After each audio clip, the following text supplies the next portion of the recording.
I'm Claudia from Munce. Let me see. My board journey was pretty much accidental as well. I wish I was smarter like you guys and thought about the strategy and prepare myself for it.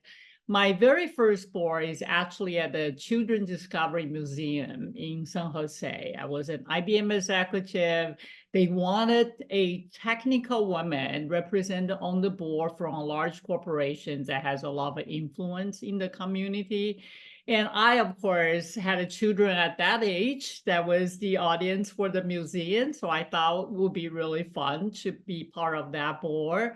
And of course, that turned into a 7-year journey on that board because we decided that girls particularly did not really have a good exhibit in the children museums across the country that inspired them to think about science and math. So we built the Alice in the Wonderland exhibit for those of you that have still young children or granddaughters, really to try to inspire girls to think about science and math.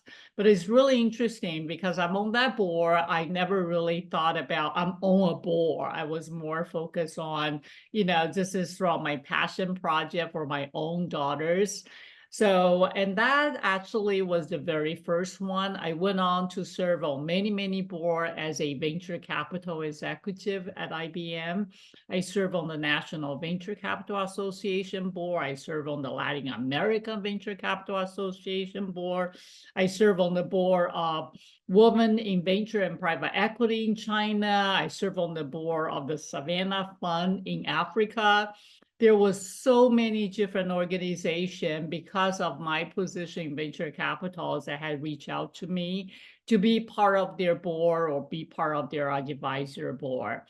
But still, I didn't think about board service at that point. So as I come off my career with IBM, literally it was at 30 years and I had a countdown clock for my expiration day.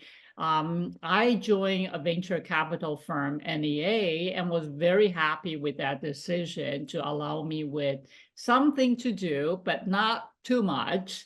And of course, what is the key learning that I like to pass on to you is throughout my career of 30 years, even though I was such a loyal IBM executive and wanted to stay with the company and leave it the best way I could, there were a lot of interaction with the search firm, executive search firms that will come to me and offer different opportunity at different company. I mean, as you can imagine, I sit right here at Silicon Valley with the Stanford network and all that.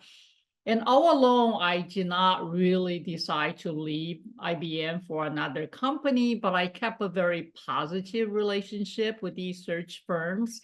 And as soon as I announced my retirement, I was bombarded by these relationship I had within the search firm about, hey, Claudia, have you thought about board? Have you thought about public boards? And my response initially was no, I haven't, and that is the truth of it. My knowledge of board was so minimal. It was just how do I get my presentation right? How do I have all the right information so the board will understand what I'm presenting and my CEO and colleague will approve, the content of it. It really was not very, very sophisticated at all. But they insisted, as a matter of fact, one of the top search firm even paid for me to go to a National Association of Corporate Director annual gathering where there's thousands of corporate directors, and I was overwhelmed by, just seeing all these incredible people that are serving on board and saying to myself, wow, maybe I should learn more about this thing. So long story short, that is how I started. And I'm one of these rare people that all my public board came from the search firm. I actually, never really built a board bio. They built one for me, I guess, inside the firm. It was never something that I thought I wanted to do a lot of, but to today, I have serve on 5 different public boards. So clearly something I think is very exciting, the impacts that you can have in these public company decision, and particularly when it comes to strategy, which is a passion that I have, particularly come from, helping the company grow, helping the company go through some kind of crisis. I was chair of the companies that was attacked by activism, and that became a full-time job 24/7. So overall, I think we have a lot of value to add. I think with our experience, with our journey in our life, there is so much impact that we can have as part of the board. So I encourage you to really be very thoughtful about that. Hopefully you are just as lucky as I am with the relationships that I have with the search firms, and that you can get a lot of help from them as well.